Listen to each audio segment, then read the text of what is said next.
네, 함께 기도하시겠습니다.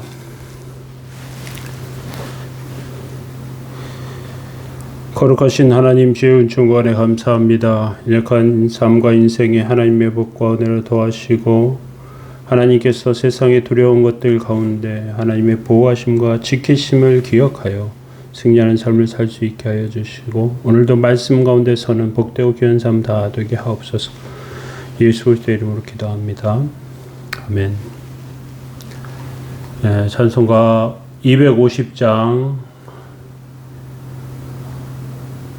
1절 찬송 드리시겠습니다.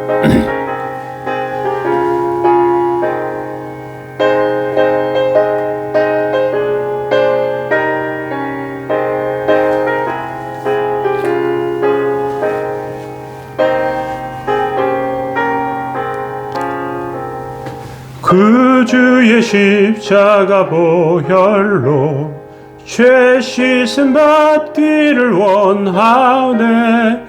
내 죄를 씻으신 주 이름 찬송합시다. 찬송합시다. 찬송합시다. 내 죄를 씻으신 주 이름 찬송합시다. 아멘. 함께 보실 말씀은 시편 89편 9절에서 14절까지 말씀 보시겠습니다. 주께서 바다의 파도를 다스리시며 그 파도가 일어날 때 잔잔하게 하시나이다. 주께서 라합을 죽임 당한 자같이 깨뜨리시고 주의 원수를 주의 능력의 팔로 흩으셨나이다. 하늘이 주의 것이요 땅도 주의 것이라. 세계와 그 중에 충만한 것을 주께서 건설하셨나이다.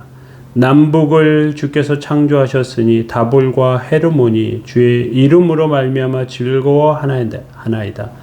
주의 팔에 능력이 있사오며 주의 손은 강하고 주의 오른손은 높이 들리우셨나이다. 의와 공의가 주의 보좌의 기초라. 인자함과 진실함이 주 앞에 있나이다. 아멘. 네, 오늘 시편 89편 네 번째, 바닷속에 있는 용을 죽이시는 하나님에 대해서 살펴보기를 원합니다. 시편 89편은 장엄한 시입니다. 시편 기자는 온 하늘의 주인, 파도를 다스리시고 하늘과 땅, 바다도 주의 것이라고 고백합니다. 하나님의 능력이 아무리 무한해도 하나님의 능력이 집중되면 더 큰 역사와 능력을 나타냅니다. 나무에 못이 박힐 때 끝이 뾰족할 때 팍팍 하고 들어가는 것처럼 하나님께서는 이스라엘을 위대하게 쓰시기를 원했는데 특별히 한 사람에 집중하십니다. 다윗입니다. 다윗은 물맷돌로 거인 골리앗을 죽입니다. 다윗은 이스라엘을 그 치욕 40일 동안 치욕 가운데 건져내서 블레셋 사람 물리치게 됩니다. 후반부에 89편 뒤로 가면서 이스라엘 백성은 이러한 믿음이 사라진 연약한 민족이 되었습니다.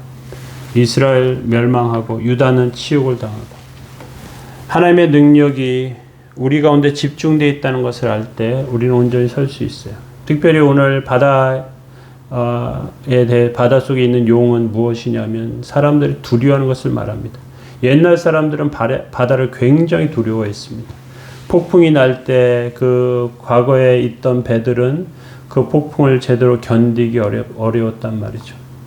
로마도 카르타고와 전쟁 중에 폭풍으로 로마 군인들이 죽고 어려움에 빠진 경우도 있었습니다. 바다에서 당하는 그러한 일은 왕도 장군도 어떻게 할 수 없는 것이었단 말이죠.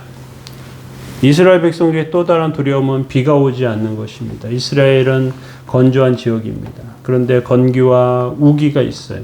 우기 때 비가 제대로 내리지 않으면 농사를 제대로 짓기 어렵습니다.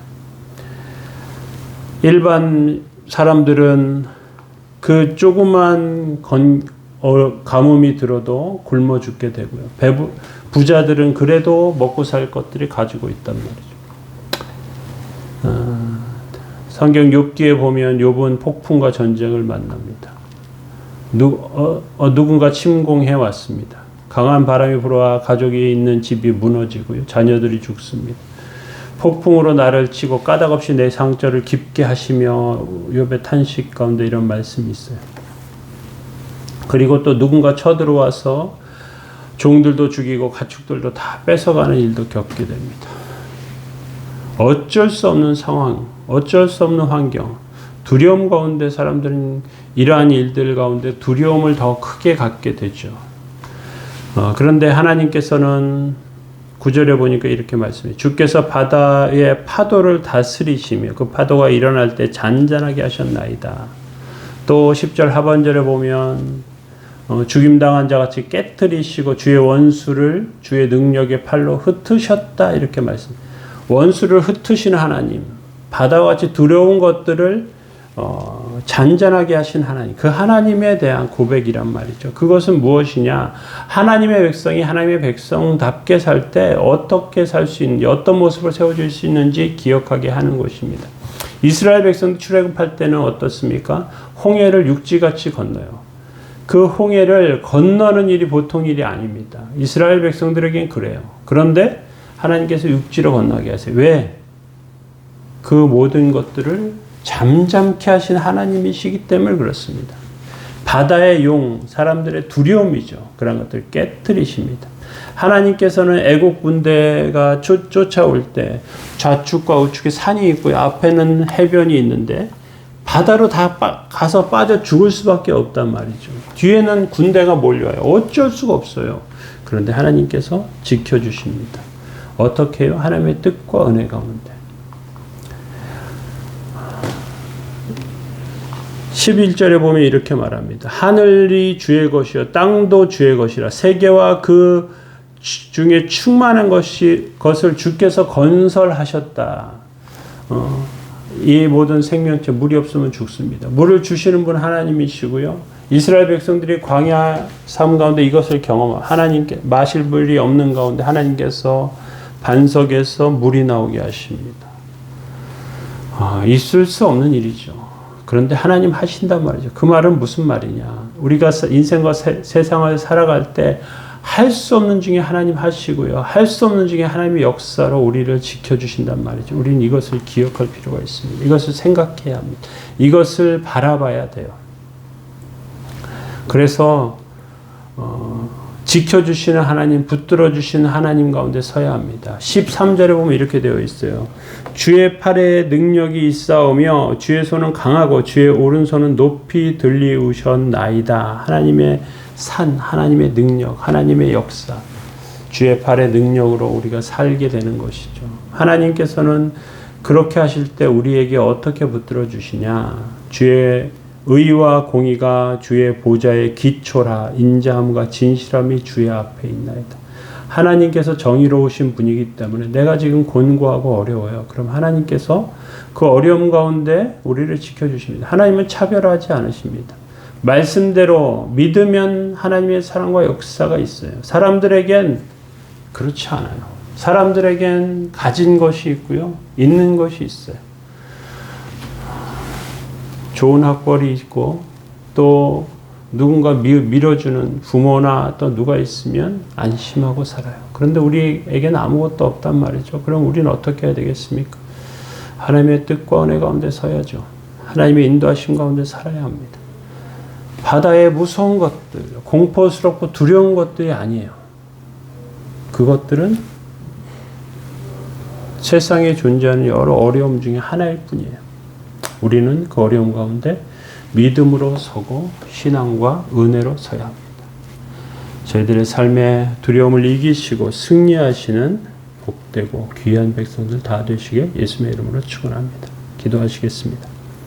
사랑의 하나님 주의 은혜와 사랑 감사합니다. 연약한 가운데 저희 도우시고 은혜와 능력 가운데 세워 주옵소서.